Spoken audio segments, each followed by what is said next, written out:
یہ جو آئی کیو کا ٹیسٹ جس بندے نے بنایا تھا نا وہ صرف میتھمیٹیشین ٹائپ تھا بندہ. سو یہ سب بندوں کو جج نہیں کر سکتا. سو there are between 13 to 30 ways to know the IQ of a person. ان میں ایک اور بھی چیز ہے. ایک تو ہرڈل یہ ہوگی کہ ہمارا جو پہلا سوال ہی جو پوچھا تھا وہی غلط تھا, تو یہیں سے ہمارا گول سیٹ ہو گیا. دوسری ہرڈل یہ آتی ہے جی نہیں جی ان کا تو آئی کیو ہی بہت زیادہ آتی ہے نا اس بات کہ جی ان کا نہیں ان کا تو آئی کیو بہت زیادہ ہے. نہیں ہمارا آئی کیو نہیں ہے جی, ہم پہنچ ہی نہیں سکتے. پہلی بات تو یاد رکھیں یہ جو آئی کیو کا ٹیسٹ جس بندے نے بنایا تھا نا وہ صرف میتھمیٹیشین ٹائپ تھا کوئی بندہ. سو یہ سب بندوں کو جج نہیں کر سکتا.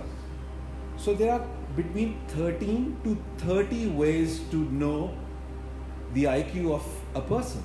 So that the things that we know, that's one way of understanding. اس کی جو ایک ہماری بڑی آسان سی مثال ہے کہ اگر آپ سب نے یہ سنی ہوئی ہے کہ اگر آپ مچھلی کو ہمیشہ درخت پہ چڑھنا سکھاتے رہیں گے تو وہ تو بیچاری کبھی بھی نہیں چڑھ سکتی درخت پہ, کیونکہ وہ اس کے لیے ڈیزائن ہی نہیں ہوئی نا. تو بہت سارے لوگ اب آپ نے دیکھیں ہسٹری یہ بتاتی ہے کہ بہت ساری جگہوں پہ یہ جو ہائی آئی کیو والے لوگ ہیں دے فلانڈر, اور جو بڑے نارمل آئی کیو والے لوگ ہیں وہ بہت آگے نکل جاتے ہیں. یہ کیسے ہوتا ہے؟ میں اس کی مثال دیتا ہوں.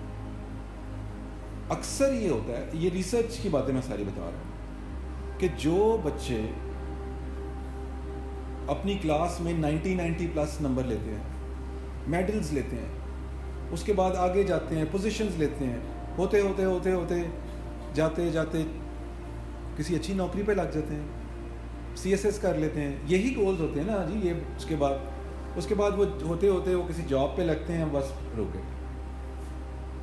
اب وہ سمجھ رہے اس بندے کا ہائی آئی کیو تھا, اس کی یہ اڑان تھی بس.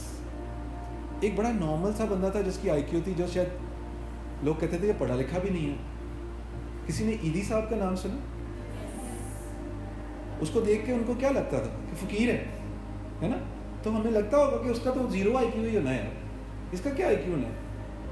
اس بندے نے کیا کیا, اس نے جب ٹھانی نا تو ان کی آرگنائزیشن کا نام grains book of world records میں ہے.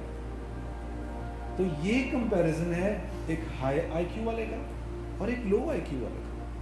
تو وہ کون سی چیزیں ہیں جو ریسرچ بتا رہی ہے کہ جس سے جو لیٹس سے کہ ہم کہتے ہیں کہ ہماری جینز کے اندر یہ بات ٹریول کرتی ہے کہ اگر آپ کا آئی کیو ہائی ہے تو آپ آگے جا سکتے ہیں. لیکن ایک اور چیز ہمیں بتاتی ہے جو ہم نے ابھی دیکھی ہے کہ جو 4 چیزیں ہیں کہ چلیں ہم اپنی جینیٹک کوڈ تو نہیں چینج کر سکتے, لیکن اگر ہم یہ 4 چیزوں پہ ہم پوری طرح سے فالو کریں نا تو ایکچولی ہم اگلی جنریشن چینج کر سکتے ہیں. اور آپ کے سامنے یہ بھی صاحب نہیں, میں آپ کو ہزاروں مثالیں دے سکتا ہوں, ابھی ہم دیں گے اس کی مثال.